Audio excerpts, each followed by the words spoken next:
this one's recognising emotions, and it's knowing, accepting and feeling emotions.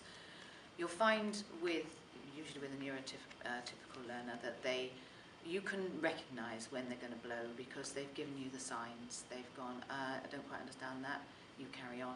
No, I really don't understand that, I'm getting frustrated here. No, I actually genuinely don't understand. If you don't go back over that, I won't be able to get to the next bit. Yeah, you haven't gone over it, and now I don't understand the next bit, and I really don't. Miss, I've got my hand up with somebody who's got autism. I don't understand it, I don't understand it. Ah! No hand goes up, because all those things that we've talked about start to happen physiologically, starting to be completely overloaded, can't think, just anxious, scared, frightened that I can't learn this. So it's well documented that autistic children don't have much emotional recognition. It doesn't mean to say they're not emotional. So what you can help them with this exercise is to know their emotion. So you're going to start naming the emotion for them. So if you sense they're angry, you can say, that looks like anger to me. If you sense they're frustrated, that looks like frustration. So you can start to get a kind of lexicon for their emotions. You can also talk about range. So some people use the traffic light system. So there's a very sort of low down on the traffic lights. There's a kind of a green. So that's kind of it's okay.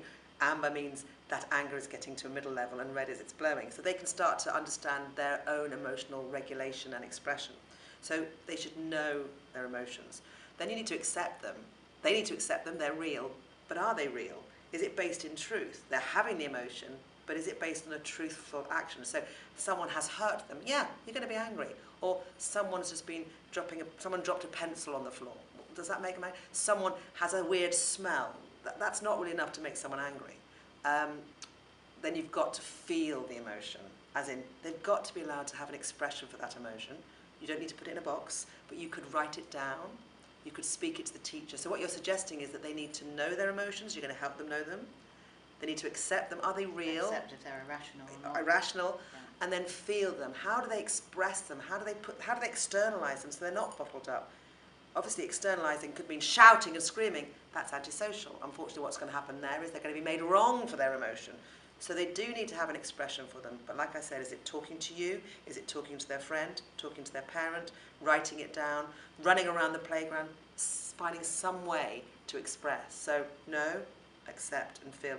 Long process, will take time, but one that really starts to help the child grow in their emotional understanding.